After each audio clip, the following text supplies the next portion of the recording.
is proud to be part of the TalkSport Fan Network. TalkSport. Powered by fans. It's a goal! What a goal! It's absolutely world class from Marcus today.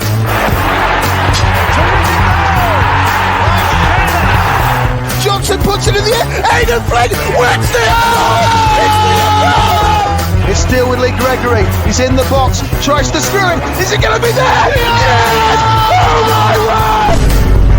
The Wednesday week!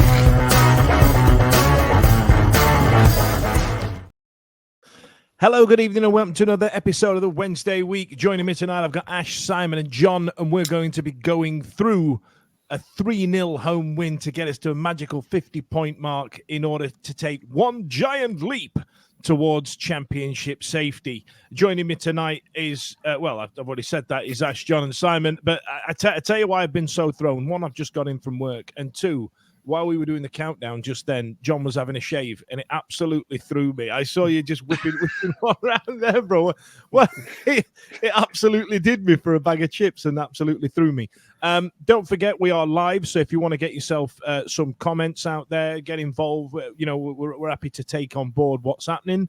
Well, let's get into it. That weren't too shabby, were it? So Ash, how was your day, mate? How did it all go? You know what I mean? Yep. Did you have a lovely time? I had a lovely time, yeah, man. Treated myself to a nice big breakfast before the game. Got into Kellam a bit early, a few beers, and a few more beers, and it was good. Yeah, settled the old nerves a bit. I wasn't quite shaking like a shitting dog. I can't say myself, but I was a bit nervous. I've got to say, I was nervous, but obviously we'll talk about it, but no need to be with it. It was easy, wasn't it?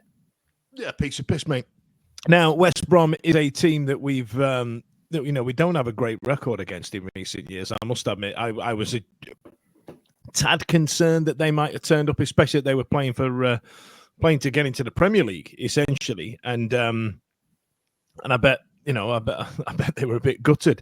Like I said, I'm at 6s and 7s. I've just walked in the door, so you're gonna have to bear with me. I forgot what I was saying, and someone's just commented in there. John's got sleeves. So if you did get to watch it last week, John's boy band shirt absolutely dropped in. Ash is going to be manning the comments this evening. So let's get into it now. Simon, from Ash's young boy, whose mullet haircut has now earned in the moniker of Shadrach, which I really enjoy, Ash. That's all right. Over the last few months, he's been called Shadrach, Eastbound and Down, Joe Dirt, Cotton Eye Joe. Big fan of that. Billy Bob.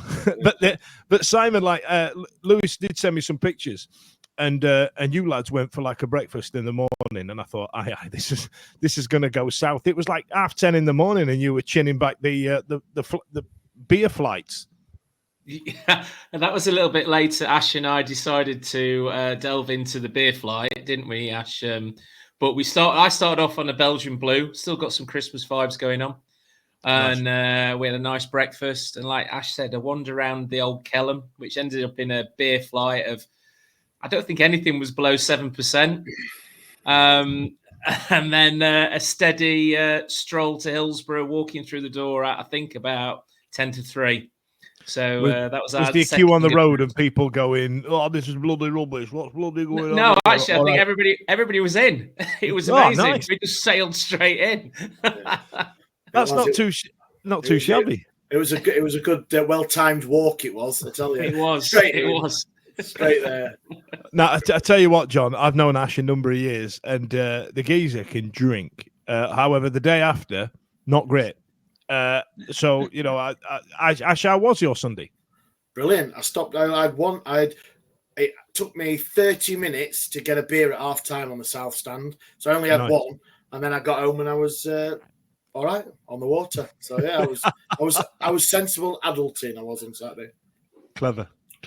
So right then, let's get into it then, John. So beforehand, West Brom, a team that we've not got a great record of against in recent years. I mean, what were your thoughts and feelings before we went into it?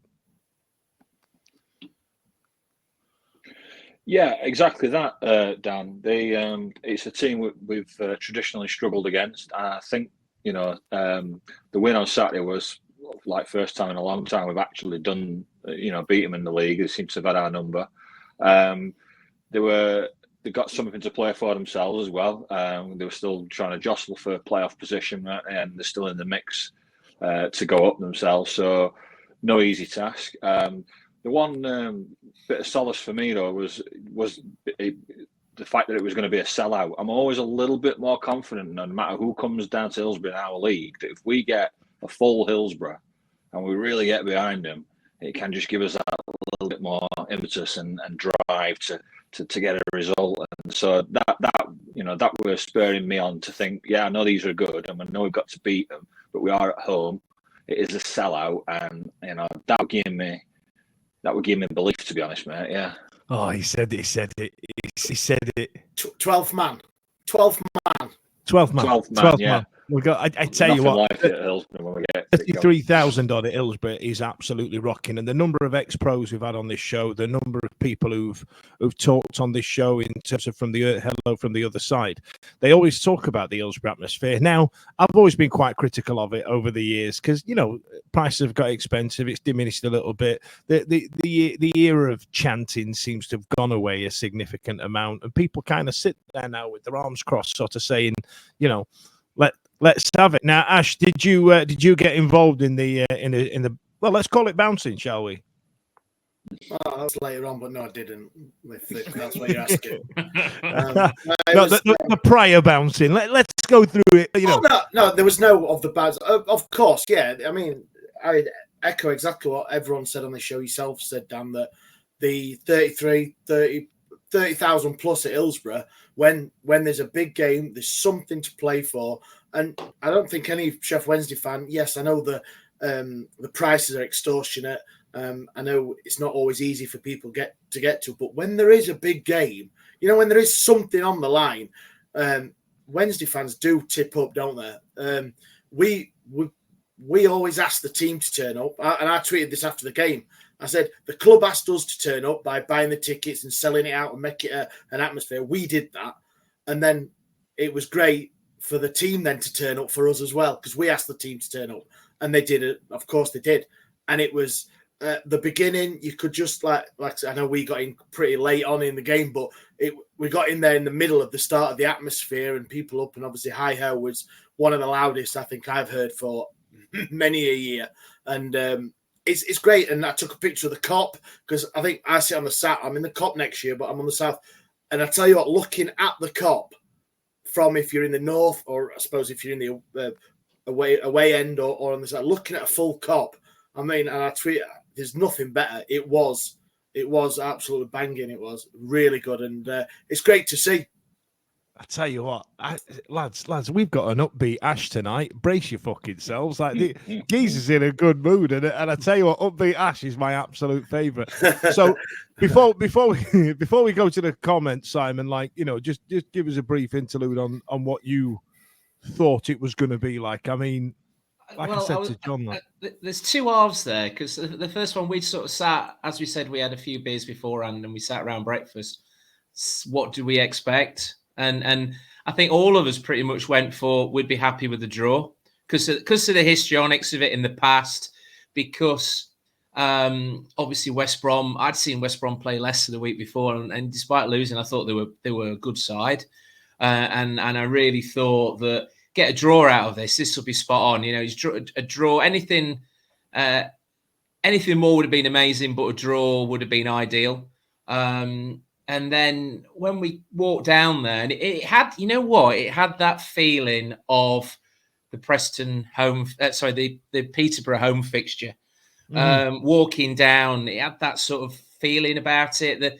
The ground was full early. Like I say, we got down there and literally walked straight in.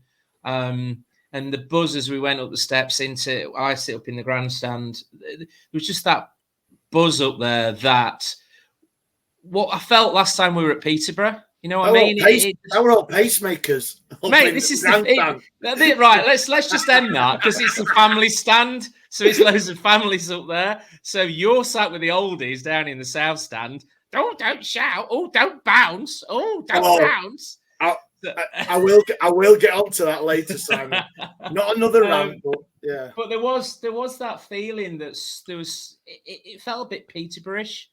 There wasn't any negativity. Is that going to be a new noun going forward? It's a bit Peterborough, this. And yeah, that's what the prawn sandwiches tasted like. And also as well, when you see the old lady fall like she is to the rafters, I think players now have seen that over the last few years. Certainly this season, guys like Bannon and Palmer, going back to Brighton and obviously Peterborough last year.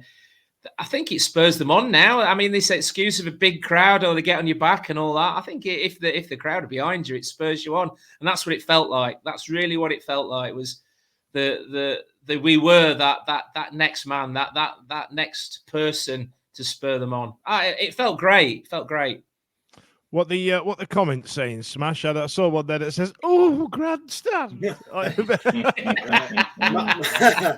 Martin said, when the stadium is full, when our fans sing Hi-O Silver Lining like that, when the team play like they did, it's just a joy to behold. My team. God, totally. Yeah. You got that. I tell you what, this has been weird, right? If you look across the socials and comments like that have absolutely blown me away, because when you genuinely think about it, look at that. Danny's there gone with makes you proud, Raw Wednesday, aren't we? Look at these comments coming out, right?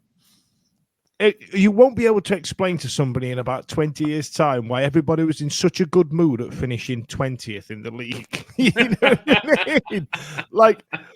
I feel there's more to this win that we did on Saturday rather than there was at Peterborough. I'd argue, because it was League One. Peterborough only just sneaked into the playoffs. Us beating West Brom 3-0 at home and turning up when it mattered. There is some absolute balls on toast behind that. You know what I mean? I said talking before the game the other thing, and I said this is how I felt. I felt over the last few weeks we've had some standout performances from other teams. We go about Blackburn beating Leeds. QPR beating Leeds 4-0 Friday. I know they're out of it now with that result. We had Plymouth beating Leicester on the Friday night. And even though I loved the 3-1 against Hull that we beat them earlier, and I didn't think we had one of those sorts of results in us. Mm-hmm. And I said on the group chat on our WhatsApp, I'm happy to be proved wrong. And I was, because that was one of them performances. And I just thought that we need it at that time, and we need all the points, of course. Stupid, I know, but we saw that the Swansea game, we thought that's a win, a point. The Stoke game, we were cruising in that, and then their Hillsborough hero, did you see that tweet? Jesus Christ, that's embarrassing. The Hillsborough hero, they equalised, and obviously it 1-1. And then we thought, that's it. Where is that performance? Where is that result? And fair play with Blackburn away, got that. And then we got West Brom on Saturday at home. And that was our standout performance on Saturday. At a time where we need it. I know it's easy to say we need them, but yeah. I'll tell you what, just put Ryan's comment up there, Ash, just before I move on, because that for me is absolutely banging there. Fell in love all over again with Wednesday last year after beating Tarn in the final, my hometown.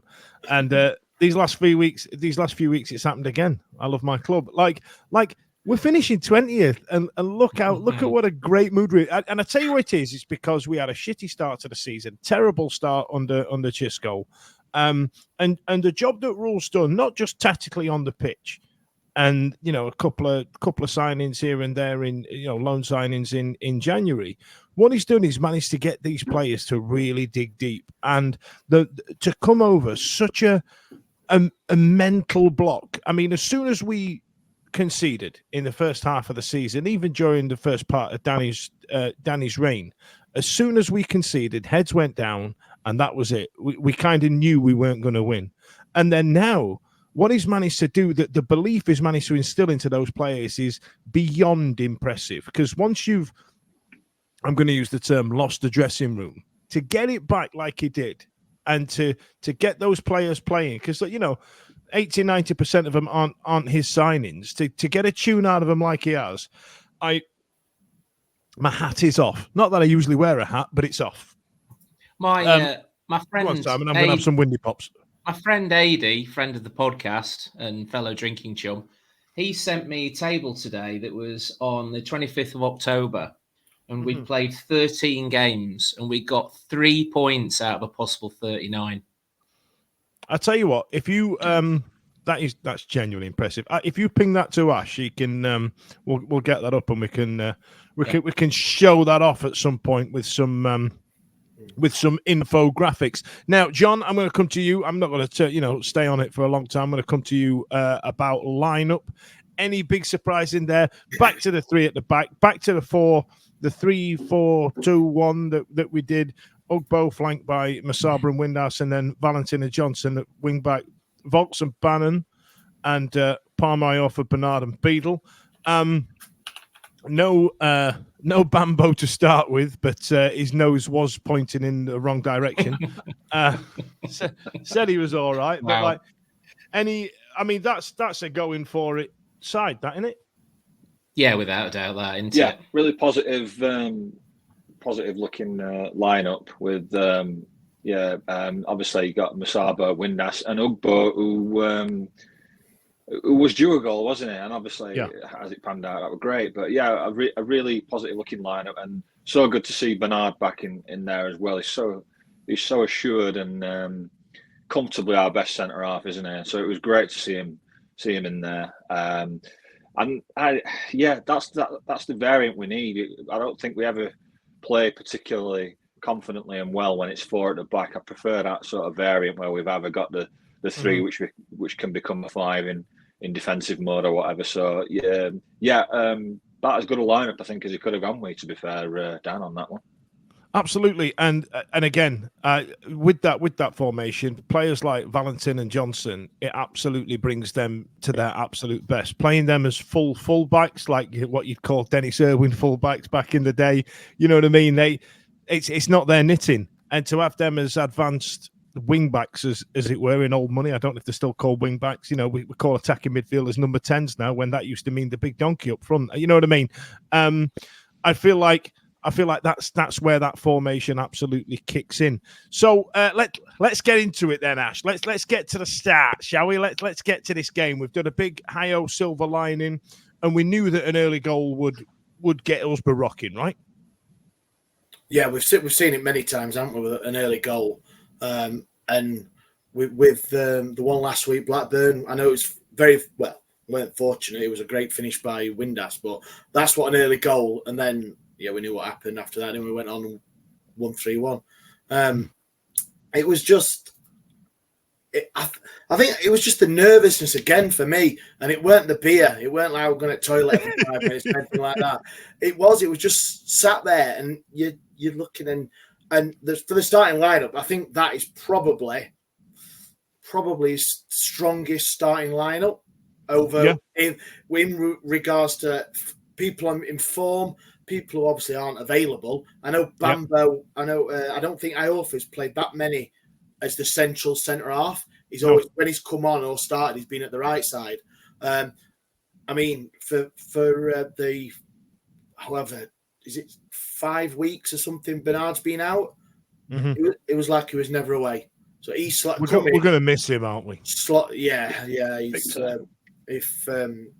he came back in. So I mean, the midfield pair, which looks like that's a solid midfield pair now, isn't it? Bannon and Volks. Volks again I think he's just gone up and up and up in the last couple of months. His game and his season's turned around since he got rested, dropped, or whatever it was for a few games. So for me, and like I say, Ugbo, he's got a goal in him. He's not scored in 8, but he's been about. He hasn't had that many out of them 8 games where you've gone, oh God, he's been dog shit. Do you know what I mean? He has been in the game. He has had a couple of chances. I was happy with the lineup, and the start was. How could they not have started well with obviously they brought 2,500, 31,000 behind them. You know what I mean? And Bannon said it in his post interviews that the crowd are there, they can feel it, they can hear it, and they've just gone out there and said, look, like I said before, these guys have paid their bloody 50 quid a ticket or whatever they've paid to come. We're going to turn up and justify our money for a bit. And that they did, and the start, like I say, it was great. It was. It was just in the right good mood, Simon. He's in the right mood. I am. It's all right. I'm always happy to see Ugbo and Masaba in the starting lineup as well, because they've got that chemistry from the time playing together in Belgium, and I think that's really key for us when them two are playing. Especially for Ugbo, he knows what kind of what runs and balls to expect in from the flank from Masaba, and they were a dangerous threat all game. Them two, they really were. So I'm always happy to see them two in the starting lineup. Now, Simon, before you talk about the goal, I just want to pull at something there. Now, we spoke last year a lot about the midfield three with Volks, Bannon, and Byers, and then Byers kind of dropped out of form, went on loan to Blackpool this season, and now we seem to have got the oldest midfield partnership probably in the league. And what they've done by having a attacking triangle, for all intents and purposes, rather than a forward behind a striker and kind of coming in from the sides, we've got two lads in the middle of the park doing bits. I mean, that's not been too shabby, has it? No, you've got obviously Bannon. I mean, they say his legs haven't gone because some of the runs and trackbacks that he does are just unbelievable for a man of his age. When his tail's up, he's absolutely unplayable. Yeah. But what you've got then is you've got him who can play the ball and on his day is unplayable. You've got the tenacious terrier of Will Volks, who is just snapping at everybody's heels. So what I saw at Blackburn and I saw on Saturday is he gives nobody time on the ball, and that's great because it stops that midfield.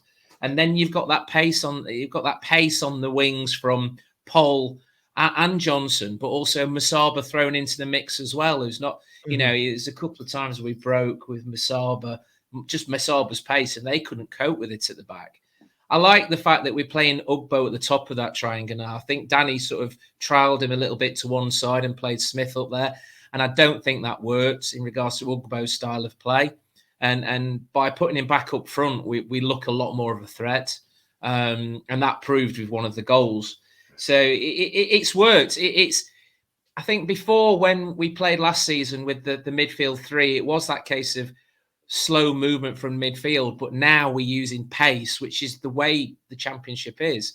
It's all about pace and Bannon playing a decent ball from the back, Volks nipping at everybody's toes, and then obviously you've got three there, aren't you? Masaba, Valentin, and Johnson, just adding that pace, and obviously Marvin's killer balls into the box as well. That left foot he's got. Oh, I love his balls. They're mint. Are they? So I tell you what, Simon, I'll come back to you about the goal, but first, Ash, let's have a look at the other babe in the booth again. Let's have a look at some of the comments from the faithful. Charmin, Baz amazes me with his tracking back. He's like Axtris after his magic potion. Hang on, let's move there. I have to. There we are. Pete's agrees with the side. Volks' upturning form has been massive in this running. It really has. Yeah. We've had a question here, or a statement from Ford WRC. Can't understand why we booed Adam Reach. Adam Reach. That was a strange one. Do you know what? I read that online actually about people booing him, and Adam Reach. I think we absolutely ruined that geezer's career because he at one point, before Jordan Rhodes was our highest ever signing, and it came with a bit of expectation, regardless of the fact that we only really paid 4.5 million for him, which at the time was kind of like the going rate. And but we knew he was capable of his outstanding goals. He was capable of running the show, but it started to get to the point where he would be outstanding 1 in 3 to all of a sudden outstanding 1 in 8. And a lot of people got on his back, but it's just pantomime booing in it. There's no real any venom in it, is there? It was dog shit as well, so it doesn't really matter. I think some of it was down to not one of the players who refused to play on after the COVID, because we had extra games, didn't we? And I think there was a little bit of ill feeling there amongst people that, he was him, Forestieri, Fletcher. They were a few of the ones who surely not Forestieri. Yeah, and I think there was a little bit of bad feeling. But his last season at Hillsborough was dog shit. Like Ash Yeah. says, he's very much the pointy man and blaming other people and not actually getting involved himself. So, like you say, pantomime villain. It wasn't 31,000 there. It was probably 200. That was it. I've got more beef with a lot more other players than Adam bloody Reach. Now I'll come back to you, Simon. Let's go into that first goal, shall we? Yeah, well, it was from a corner actually. Will Volk's corner, threatening corner in, cleared out, back to Volksy, headed it back in. And then a bit of I think Masaba had a shot. Windass had a shot. Then Masaba had a nip at it, came back out, fell back to him. And then if you have him in front of the net, he's only got one. It's only going one way, and that's back in the back of the net. So a bit of a scrappy one. But, mate, you'd take it. Wouldn't you? Absolutely. We needed it. 22 minutes in, settled the nerves, got the crowd up. Brilliant. Ash, put that comment up from Scotch there because he's absolutely summed it up a treat there. He's gone with the corner specialist now. That's us. After, what was it, 400 games or something stupid that we hadn't scored from a corner or anything, and we can't help it now. It's been an attacking threat for us now, hasn't it, in the last few weeks? But hey, we just need a penalty now, lads, don't we? This is going to sound... Go on, Ash. So I was just going to say, I don't think, obviously, even up to the goal in 22nd minute, I think Volks had an effort that was saved by their keeper, and a Beadle made one save, and I think that was it up until our goal. I think it was very much we were on top, and where we have been guilty before of being on top for 10, 15, 20 minutes and not taking the chances or taking the goals, we did. We scored at a great time because we were on top for a while without being stretched or troubled. Or I think everything like Palmer, Iorfa, and Bernard at the back, I think they just hoovered everything up. It's interesting you say that, Ash. I'm sorry to cut you out. Right. You know what I mean? You were talking there about being on top. Like, and there's sometimes at Hillsborough that when we're on top and we don't capitalise on it after about 20 minutes, after about half an hour, we can turn as a crowd, right?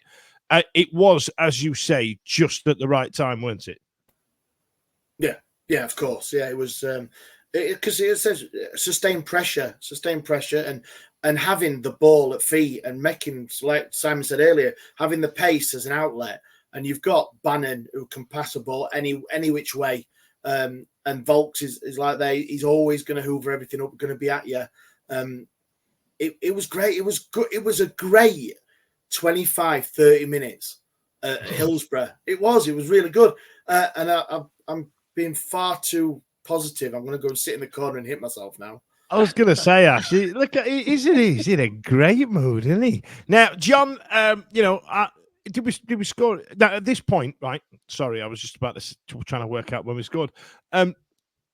After that goal went in, sometimes you can kind of tell, well, there's only us winning this. But there's a weird thing about it, right? When that first goal went in, I went, yeah, we're probably going to see this out now. Hillsborough will be rocking, it'll be banging. But for some reason, in about 10 minutes during this chat, I'm going to be going, I still didn't feel safe after we scored the third one. But at this point, did you get any inclinations about how the game was going to pan out?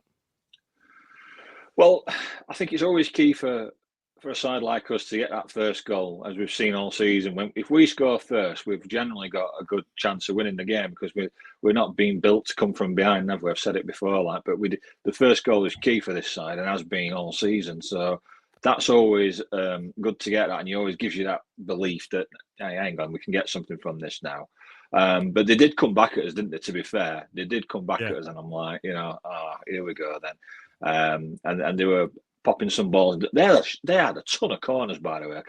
They must have had about 12, 14 corners, and every time they pinged it in, one of their players seemed to get to it as well. So like, oh god, I think we've got stats, John. Let me check. Go for it.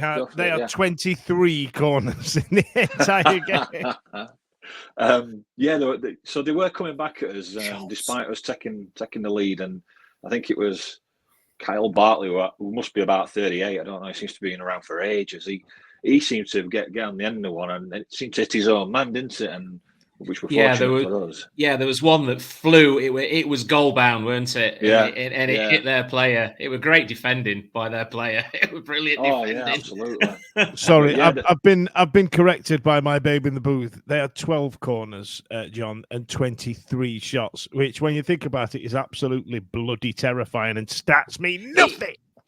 That's the funny thing, because when we were coming back, we were looking at the statistics, and it didn't look like we only had 30-odd%. I mean, I don't remember those 12 corners. I don't remember all those shots, although probably you don't remember kickoff. You were having beer for brunch, beer for 11s. It was the performance of Wednesday was so good that I'd never felt really threatened until actually we went 3-0 up, and then Beadle, which I'm sure we'll talk about, suddenly became Buffon. Man of the match for me. There's a few comments there, isn't there, Ash, actually, supporting Beadle's claim for MOM. Yeah, we got Mad Ward. Beadle was immense. Yeah, it was. Yeah, you've got to hand it to him. Sure did. Ash, great name, Ash, by the way. Yeah, agree. Beadle, man of the match, which is mad to say. It seems we won 3-0, which is right. Totally agree with that. How many times have we seen it where we've gone into a game and we've conceded from corners? It's been far too many, and I don't know. Have we got a specialist free kick, dead ball specialist? Never got one in. Defensive or attacking? Well, something's happened, hasn't it? Because defensively we've improved, and attacking we've improved. So something's gone on with Danny Rule's backroom staff that's done something. But I thought, they peppered corners, but I think Beadle made 3 saves from corners, but others, I think the defence just lapped them up. Absolutely. Comment of the night here goes to Sharman there. Did Ash get laid this morning? I never seen him so happy. So, you know what I mean? We're all having a right day, Artie. Look at Ash is in a great mood. I'm getting ready. Look. I'm getting ready now. Look at that. Well, I'll tell you what, there, Smash. You go into, because normally my mum watches this anyway. Shut up, my mum watches this. Did you have a roll in the hay? a rule in the hay. If Ash's mum's watching, all right, Pauline. Can we say hello to Pauline, please, out in the comments? Just send Pauline a message. You know what I mean? Listen, Ash, go on. Seeing as though you're such a good mood, we don't normally get to hear your analysis of the games because I only come to you for the comments. But tell us about this second goal. I mean, it were a penner, wasn't it? Right. There's a little bit of a story here. So obviously, I went a couple of minutes before the whistle to go and get a beer. So Stevie sits about 3 rows in front of me. He's still sat there. So I shouted him, "Steve, you want a beer?" Yeah. So I gets in the queue, and it took, like I said, 20 odd minutes to get. I missed all like the half time, everything to get a beer. So I got that, and gets to the gets to the bar, pays, gets me a couple of pints, come out, had a beer, coming back, and I'm just walking to my seat, just going down the aisle, down the row. And I turned around and it's like, oh, and I'm like, yeah, penalty. And everyone else said, yeah. I'm going, oh, we haven't had a penalty all day and all that. And it's like, what are you on about? We've scored. I went, what? We've scored? I did the old cammy thing, you know. I went, yeah, goal. And I was like, looked up on the thing and I was like, yeah, Ugbo just lashed one in. I'm like, you're joking. So obviously I've watched it again on the big screen when it works. And yeah, it was, I'll tell you what, it was a good goal. All round, I think the play for Masaba, just because I think Masaba has done it a few times where he's just not released the ball. And I said this for the Blackburn goal that he set up for Johnson last week. He just keeps holding it too long, and I think he did there, and I think it was a penalty. But then everyone, their defender, got the ball and just thought, oh, that's it, we're stopping. Ugbo just plowed straight through, took it off him and lashed it into the top corner. And that was when he went over to the cop and celebrated with Blair, Holly and Charlie. They did jump over the fence this time. I was very disappointed in the. It's a weird one, actually, because to not get given that penalty, we could go a whole season without being given a penalty, even though that one was stonewall, and fair play for the ref carrying it on, and fair play to Ugbo, doing what we tell 8-year-olds to do, is play to the whistle. Yeah. You know what I mean? That is absolutely beautiful to watch. He's gone, play on, brush. And he hadn't just hit it, he's hit it. You know what I mean? He's hit it. He's gone to boot that at the back of the cop. We've got Ashley been on. He said Ugbo didn't want us to have a penalty this season. Just thought, F it, have some of that. Literally what I was just saying. And this is why he's a guy who we should look at trying to sign next season if we can. Because he knows where the back of the net is. Quite literally knows where the back of the net is. It's interesting you've said that, actually, Simon, because I think that's probably going to be the crux of next week. I mean, if we have a dour 0-0 against Sunderland next week, we're going to be talking about how many players we're going to lose and how many players we would keep out of the group of players we've got. KH has gone with, hi, Pauline, do you bounce at Hillsborough? If you're watching, Pauline, let me know. And Sharma's just gone with the shagging Wendy's, mate. So, Dan, she actually went the other week for the first time in 50 years, my old dear. Christ, did you have a good... Hang on, what game was that one? The Stoke game? Yeah, Stoke. Yeah. No, not Stoke. No, not Stoke. Norwich. 2-2. Norwich. Norwich. That's. I tell you what, that had a lot of drama to have a hook back in. Just when you thought she was out, they dragged her back in. So yeah. So right, listen, we're 2-0 up. We're coasting now. At this point, Simon, I was like, well, we've won this. We've won it. We've won it.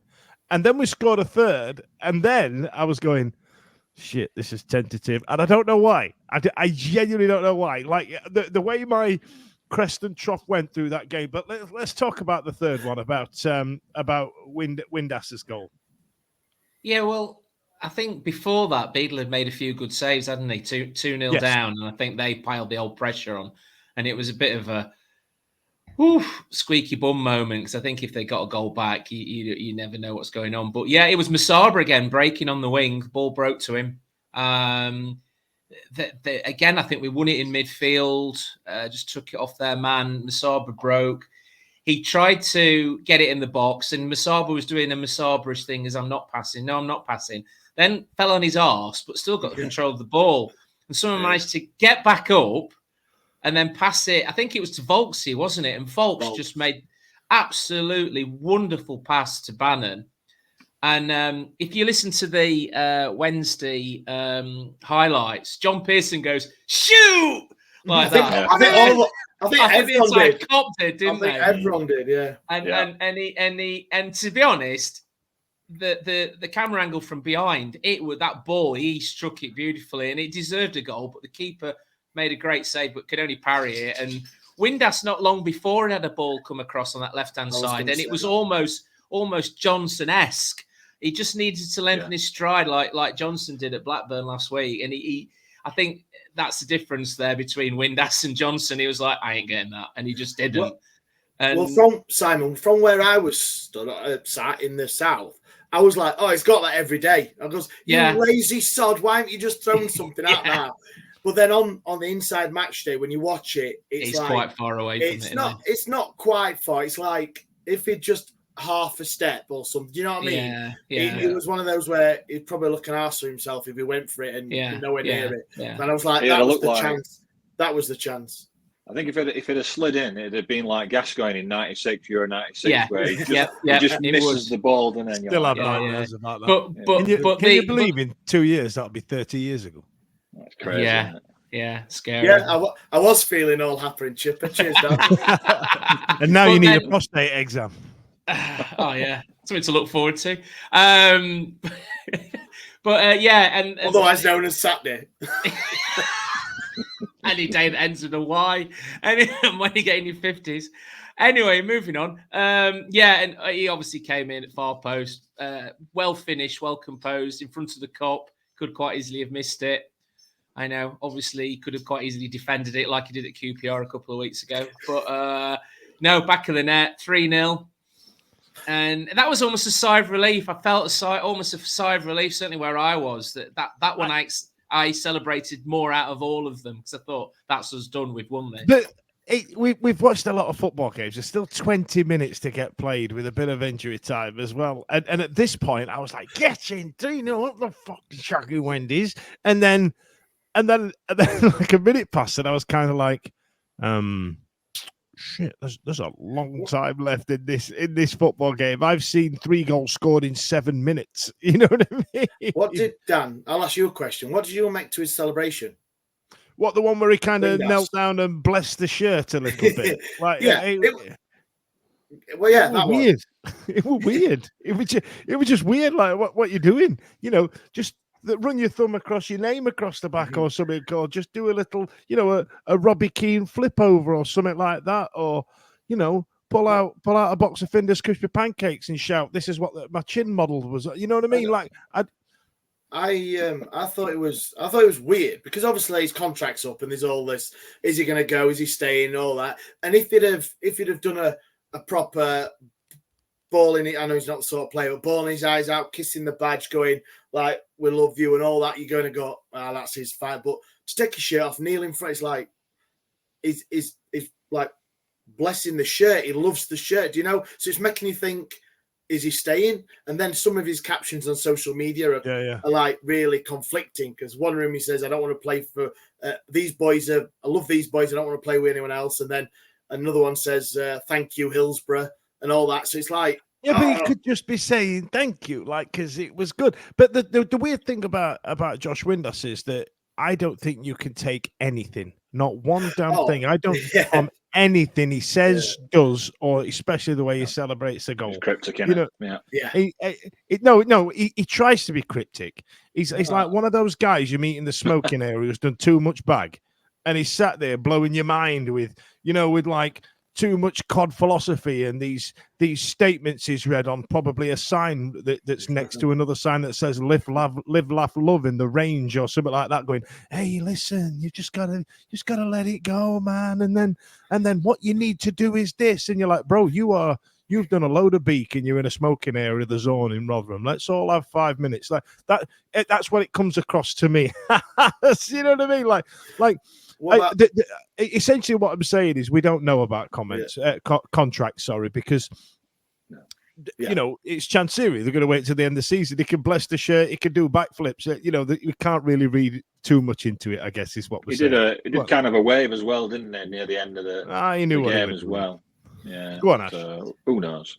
So I've just put up a comment from Slappy Gilmore. Windass could definitely be one of those fellas who masturbates in the mirror while talking to himself.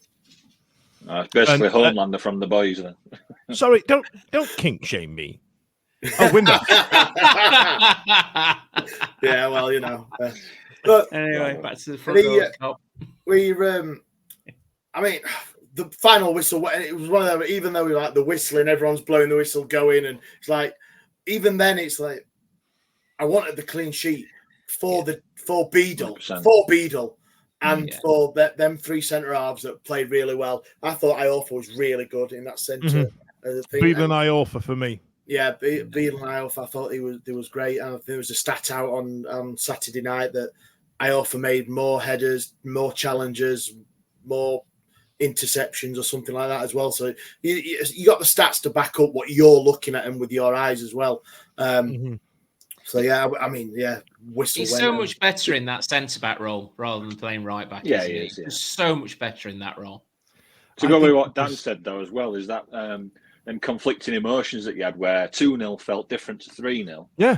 And when you got to 3-0, and then all of a sudden, they've got to just throw everything at it, to be honest, because time's running out. And I think that's it.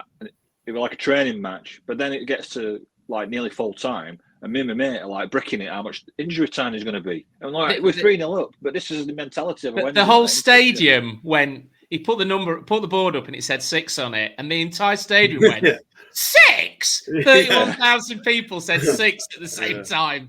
I tell you what, I definitely shouted 11 across that pub in London watching that bloody Blackburn game. 11! 11! But listen, you know, Sheffield Wednesday came out 3-0 winners. Ash, I'm going to task you with I'm going to, task you with a task. Is that something I was about to say? Can you get me a picture ready of the bottom half of the league for me, please? While if I actually, I'll tell you what, I will do it, Ash, while you talk about who we managed to send to that game, because I think you did something nice, and I want you to talk about it, please. We did something nice. Yeah, it was obviously, everyone knows we bang on about it all season about our community stuff, and luckily we had two lots of winners. So we gave away 2 pairs of tickets a couple of weeks ago to the game, but then also we donated some tickets to some charities and some other supporters groups, and so people who don't usually go get to actually, what a game, get to feel 31,000 Wednesdayites. Hi-ho silver lining, and I think that's where we all agree, and that's what we want to do. And then, unfortunately, if they do like it, they might have to pay 50 quid a ticket if they can afford it. But, it's a bit you just financially ruined a load of people there, Ash, Yeah. because all these kids are now wanting season tickets. Yeah, so thank you to everyone who's ever donated, bought a raffle ticket, played in the last man standing, donated eggs, bought some tats. What else? YouTube. Yeah, we get about 30p a week from YouTube. So all you guys watching now, commenting, like, share, subscribe, all that.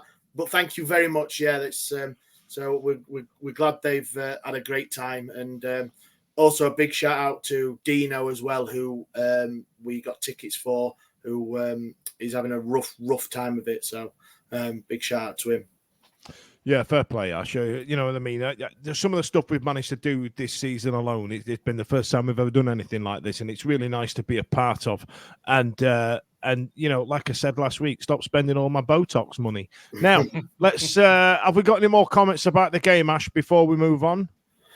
I'll tell you what, we've had it for a few weeks now, but with Valentin is getting some love.